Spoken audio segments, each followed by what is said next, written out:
Hi, I'm Melissa Kavanagh. I'm the Director of Analytics at Fuel, headquartered in Myrtle Beach, South Carolina. Today I'm happy to be sharing with you the results of our third consumer sentiment study. This study was sent to a database of North American leisure travelers. We had over 10,000 respondents with over 7,600 fully completed surveys. The first survey was sent out on April 2nd, followed by April 16th, and this last one was sent out on April 30th. On this round, we did include some demographic breakdowns of age, annual income, and geographic location. For age, we looked at millennials, Generation X, and baby boomers. For annual income, we looked at those in earning less than $50,000 a year, $50,000 to $100,000, and then greater than $100,000 per year. And then the breakdown for geographic location, we pulled out hot spots of those people living in New York and New Jersey. Now, to be brutally honest, we saw almost no change overall since our last study. And I think this may be an indication of people really settling into this new normal of what the pandemic is. So the points that I'll be showing you today are a lot of just pointing out these differences in the demographics with a few changes in what we're seeing in the data. Do you still intend to take a vacation in 20 or 2021? For this round of the survey, we did see a slight change in those answering yes in 2020. We were at 65% of the last survey. We decreased down to 62% in that category, while 2021 increased from 14 to 16%. Hotspots did respond a little bit differently. So they were lower in the 2020 bracket. They were at 59% versus 21%, which is higher than the overall group for 2021. As a result of the coronavirus situation, which best describes you, and this is looking at how much money people will be spending on their next vacation. For this question, we had no significant change in the data. Not surprising, we did see some pretty disparate information based on income level. We had 43% of respondents in the less than $50,000 category that will be spending less versus just 22% in the over $100,000 category spending less.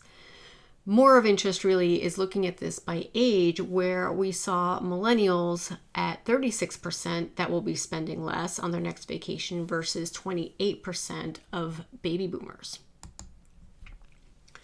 Which the following would most likely persuade you to book a future vacation during the coronavirus? So this has been a moving data set. In the first set of results, we saw almost 40% saying that absolutely nothing could convince them to book a vacation.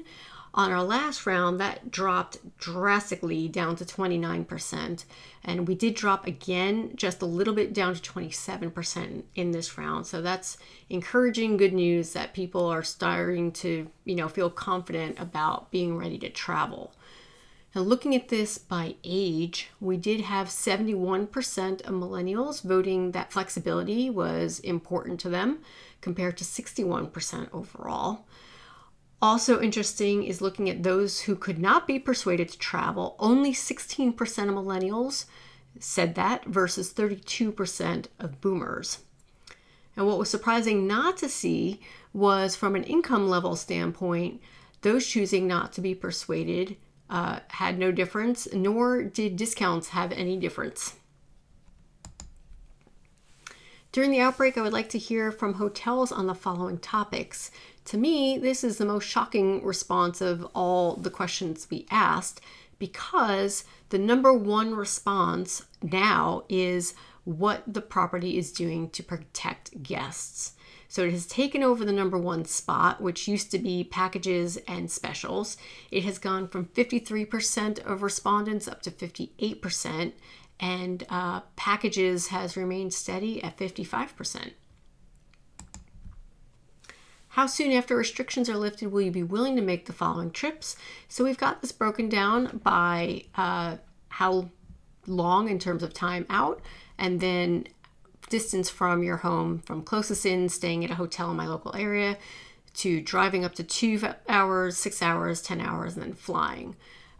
For distances up to 6 hours, we had 50% or more of consumers that will be ready to travel within 3 months of restrictions being lifted, and 66% specifically willing to drive in the up to 2-hour category from home. Flying was only 22% within a 3-month window, and all categories decreased 1 to 2 points compared to the last survey in the 0 to 30-day range. Looking specifically at hotspot respondents, they were less likely to stay locally within that first 30 days. They were only at 18% versus 22% overall. Also interesting is that those hotspot respondents are actually more likely to fly within the year than the overall population. They were at 66% willing to fly versus 59% within the next 12 months. This is one that was broken down by age as well, and you can very well see this is within 1 month of restrictions being lifted and then 1 to 3 months of restrictions being lifted. Millennials, Gen X, and then baby boomers. Consistently, millennials are ready to go for any distance pretty much. They are outweighing both Gen Xers and boomers in their willingness to travel. As you go into the 1 to 3 month category, these levels are much more even. So as time goes out, other generations are more willing to pull the trigger on traveling. This is the same question, but looking at destination type.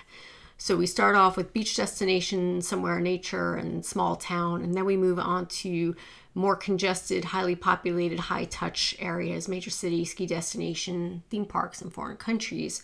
Consistently, these open spaces are by far more likely to be visited within 1 month and then in that 1 to 3 month category. Compared to last survey's data, somewhere in nature and small towns did have a small increase within 1 month, and then beach destinations had very small decreases both in the 1 month and 1 to 3 month categories. And theme parks have decreased even further in the 1 to 3 month category. It had been at 14% and we're now down to 12%.